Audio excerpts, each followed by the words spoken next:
Much like her daughter, Hortense was ahead of her time. Certainly someone of strong mind and will and character, who clearly passed that on in her family. Someone who was a pillar of the community in Grand Rapids, and certainly Mary Free Bed. The best evidence of that is what Hortense allowed her daughter to do. She didn't just become a Martha Graham dancer. She didn't just go to New York to discover herself and her horizons. She was allowed, and I suspect in some ways encouraged to do that, to think outside the box. I think that was very much part of the parental legacy.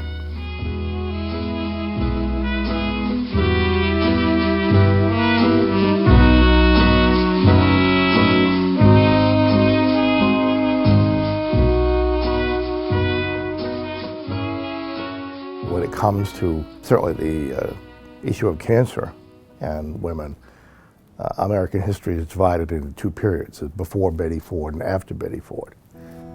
She had decided to go get a routine checkup following the wake of a friend. But at the same time, she had other friends coming to visit. Lady Bird Johnson and her daughters were in town. The Fords had accepted an invitation to participate in groundbreaking exercises for the LBJ Memorial Grove out along the Potomac. There's a photograph of everyone together in Mrs. Ford's room. And what you don't notice until it's pointed out to you is at the foot of the bed is a small suitcase. That's the suitcase that she had packed that she was going to take with her the next day. If not, I think maybe that evening. She checked into Bethesda Naval Medical Center.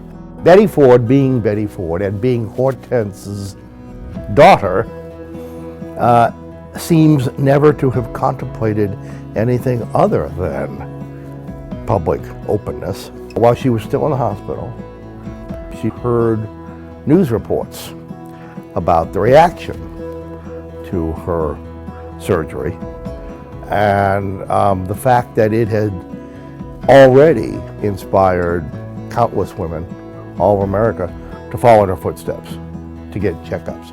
We'll never know how many people didn't die. We'll never know how many people didn't suffer emotionally, who might have, had they not had the example of Betty Ford.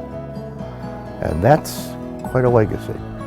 The fact that it will be memorialized in this way, in her hometown, through an organization that bears not only her stamp, but even more that of her beloved mother. I can't think of anything more appropriate.